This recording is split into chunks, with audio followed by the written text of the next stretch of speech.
Lagi ko na kayong isasama sa duty time ko kung saan ako naroroon. Saang lupalop ako makarating sa buong UAE. Alam niyo, marating ko yung end-to-end area inside UAE. Ngayon, nandito ako sa desert area. Naghatid ako ng customer namin sa company doon sa camp nila. So, ito ipakita ko sa inyo kung ano ang palibot ito, kung gaano ka-desierto. Okay? Lalabas muna ako sa sasakyan para makita ninyo guys ang palibot. So, ito ang totoong buhay ni Abra, ng driver ng Abu Dhabi. Laging nasa daan lahat ng oras. Ito ang mapalibot. Tingnan ninyo. Labas muna ako sandali ha.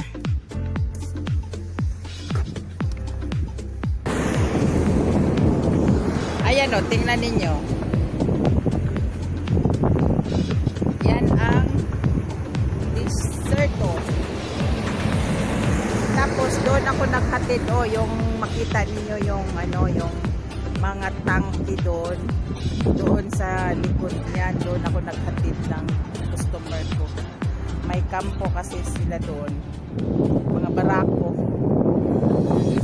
Yun o, diba? Marating po kahit saang desierto dito sa UAE. Ayan.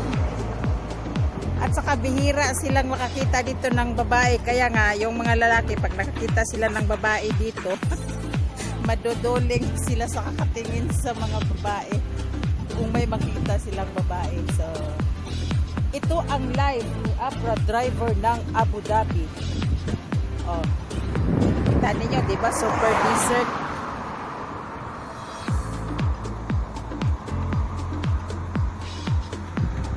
Yan ang yan ang kalsada. Kita ninyo ang mga sasakyan. Ito ang dito, ang speed limit is 140. I have Lexus car. 140, tapos may 160 maximum. So lagi lang naman akong nagpo-follow sa mga speed limit para hindi ako makapinalty. Kaya mahal kayong bayad sa penalty. Oh, nakita na ninyo ang desierto. Hindi pa ito. Ano lang ito? Light lang ito. Hindi pa ito buong UAE. Nandito lang ito sa bungad kunti. From Abu Dhabi is around 200 kilometers from Abu Dhabi. Oh, yung tangke na yon, yung duno, yung mga tangke na yon is nakita niyo. Yun mga tangke na yun. Ewan ko kung naklaro ba ninyo yun. Doon sa likod doon. Doon ko pinatid.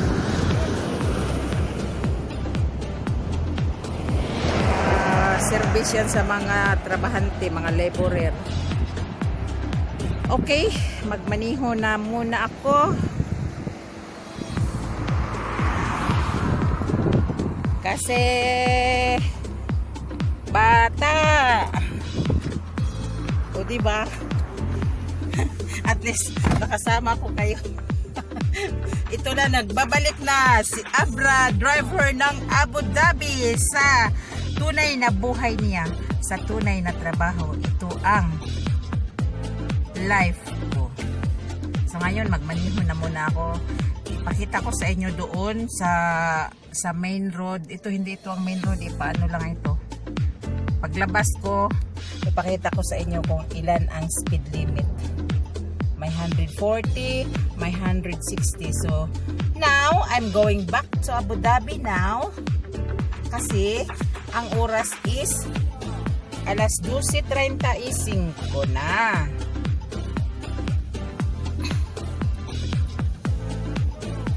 I have Lexus car. Diba? Wow. Okay guys.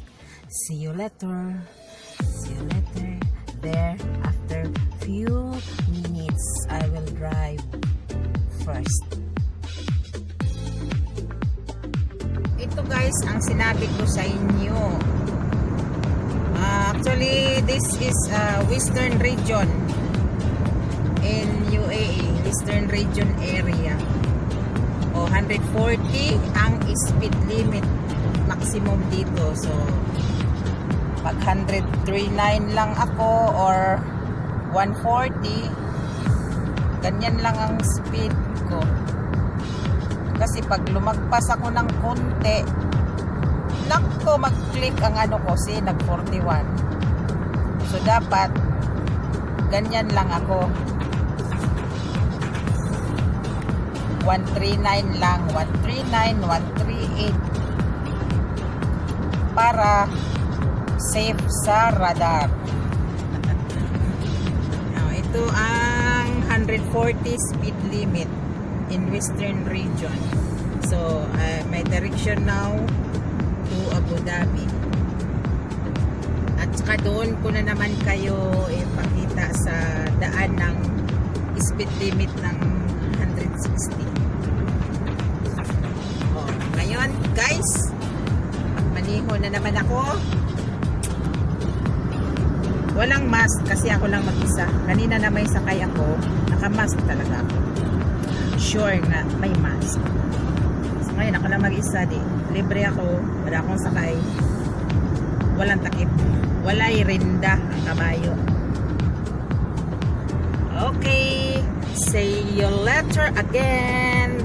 There in 160 speed limit.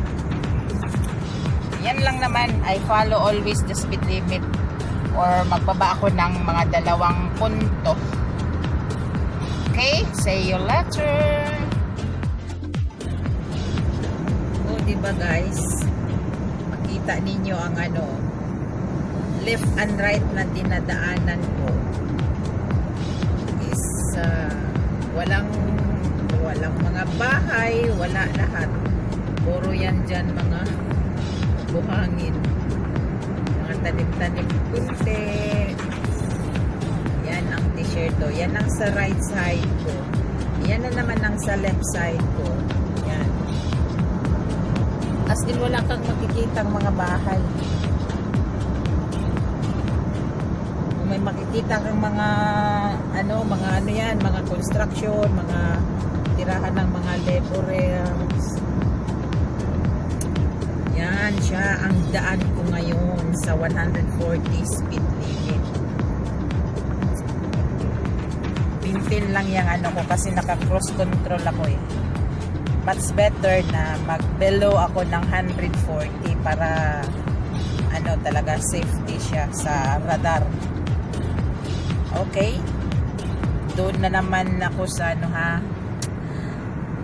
kung ano na naman doon ang speed limit doon sa unahan, sa pinaka main road going to Abu Dhabi. Kasi ito pa lang ako, palabas pa lang ako galing doon sa may sa may camp na hinatiran ko. So 2 lane lang dito pero 140 speed limit. Okay guys, abangan ninyo in a few minutes.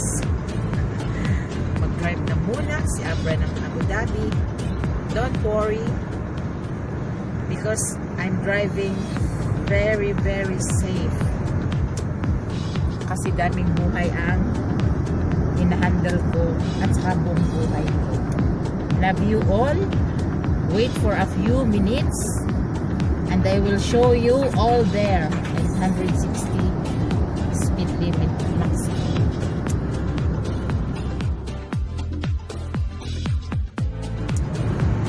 Ito guys, nandito na ako sa 160 maximum speed limit.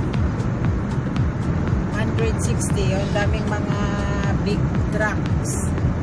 Kasi nanggaling yan doon sa pinakalayo. Galing yan yung iba sa Saudi. Dito kasi ang daan papunta ng Saudi by trucking. Ako ngayon, direction ako to Abu Dhabi. Yung sa kaliwa, yun, direction yan to Saudi. Railways Tapos doon sa unahan, ang layo pa doon dire-diretso na yan to Saudi Arabia. Dito na tayo sa 160 speed limit. So, ganyan lang ako. Hanggang 158 lang ang maintain ko, ang cross control ko. Lagi akong bumaba ng 2 points. Di ba? Para safety. Di ba? So, sinabi ko na. Ayun siya. Ang ano to, kung sa atin ito, super highway ito. Kung sa atin pa. Ayan siya, sa right side. Maraming mga big trucks. Alam mo yan, nagaling yan yung iba sa malayong lugar. Yung iba nga sa galing Saudi, yung mga travelers na mga malalaking trucks. Ayun ang sa kaliwang bahagi ng kung saan ako nandito pa rin ako sa inside Western region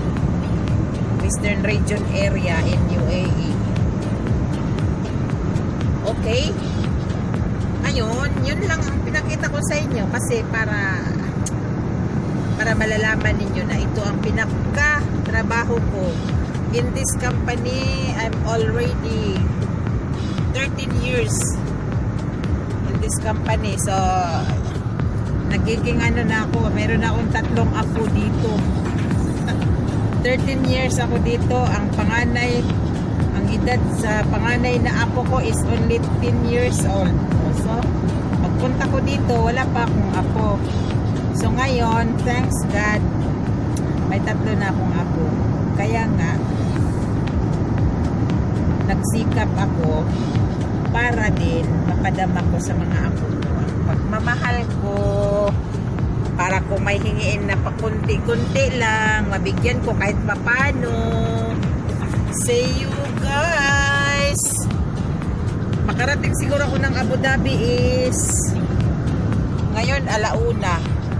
Siguro makarating ako ng mga alas 2. Nag-umpisa ako doon sa yung kanina, nag-umpisa ako is 12:35, right? Sinabi ko kanina 12:35. So, makarating ako doon siguro mga 2 or before 2.